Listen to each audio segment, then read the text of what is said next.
with arguably the greatest contest in Test cricket starting this week, the Ashes, where England are taking on Australia in their own backyard. I thought I'd do a quick analysis for you guys of the batsmen in each squad, and this is purely a statistical analysis. But once we look at these numbers, there's going to be a glaring difference between these two squads, and then we're just going to quickly dive into the reason for this. If you take a look at the board, you can see we've got all of Australia's batsmen here, and we've got the batsmen in England's squad over there. Now, the players have got a little asterisk next to their name. Their statistics have been based on their Test batting average, red ball, and ODI batting average, white ball. The rest of the batters don't have enough, or either haven't played ODI cricket, or have only played Test cricket, and they haven't played enough games to get a clear look at their numbers. So what I've done in these cases is I've taken their first class averages and then taken their list A batting averages. Now, just off the bat looking at this, what we can see is that in the Australian batting lineup, we have 5 relatively new players to Test cricket who haven't played a lot of Test cricket. England, on the other hand, have got 3 players who haven't played a lot of Test cricket, so we've used their first class and list A averages. But the important thing to note here is that the 3 players for England are the 3 players currently occupying the top 3 positions in their batting order. Now, just to explain what's happening on this board. So we've got Cameron Bancroft. He's got a first class batting average of 39.2. He's got a white ball average of 42.13. Okay. Now the important thing to note is that he's the only player in Australia's squad who averages more in white ball cricket than red ball cricket. Okay, Harris, the difference, he averages 8.82 more in red ball cricket. Head, 1.92. Wade, 7.7. Labuschagne, 5.03. Warner, 2.4. Smith, the difference is 20. Kawaja, 0.5. But if we add all of these up, Australia's batsmen have 44.16 more runs on their red ball batting averages than on their white ball batting averages. Now, if we move across to England, we're going to see quite a different story. Burns averages 7.28 more in red ball cricket than white ball.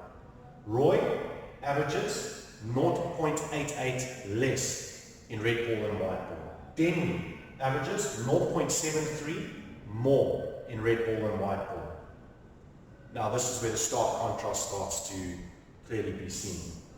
Root, Stokes, Bairstow and Butler, the most senior players in the English batting lineup with the most Test and ODI games between them. Root, negative 2.3. Stokes, negative 6.7. Bairstow, negative 11.5. Butler, negative 5. So if we add up the difference between England's red ball runs and white ball batting averages, we get negative 18.37. Now, that is a massive swing. We've got positive 44.16 on this side, negative 18.37 on the other side. The difference between 44.16 and negative 18.37, difference between those, 62.53. Now that's a massive difference. If we look a little bit deeper into some statistics, there are 17 players in the modern era who've averaged 50 or more in Test cricket, playing 50 or more Test matches. Out of these 17 players, only 2 of them, Virat Kohli and AB de Villiers, average more in white ball cricket than in red ball cricket. So what does this mean for England? Well, England have just won the World Cup, and they've got a massive opportunity to grow the game, and they've got a massive opportunity to become the dominant power in world cricket with the player talent that they have and the infrastructure that they have to become the dominant power in all 3 formats. So T20 is white ball. They'll do well in the World Cup. But if they want to turn their red ball form around, they're going to have to look at their coaching structures and the systems that they have in place that are producing such a big discrepancy when it comes to red ball cricket. Now, how does this discrepancy get highlighted in performance? Well, it gets highlighted in performance that when the ball is moving, their batsmen are not equipped to deal with a moving ball. Now the reason for this is because none of them unweight the cricket bat. If we look at those 17 players that I just mentioned who've averaged 50 or more in Test cricket, playing more than 50 tests, every single one of them unweights the cricket bat prior to striking the ball.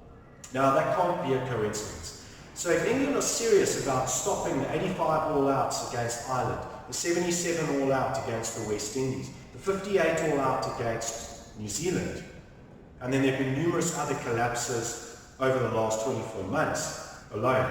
If they're serious about addressing this, about this discrepancy here, and they're serious about becoming a world power in Test cricket, and the number one Test playing nation in the world, they need to address the problem in their coaching structures that is producing this discrepancy.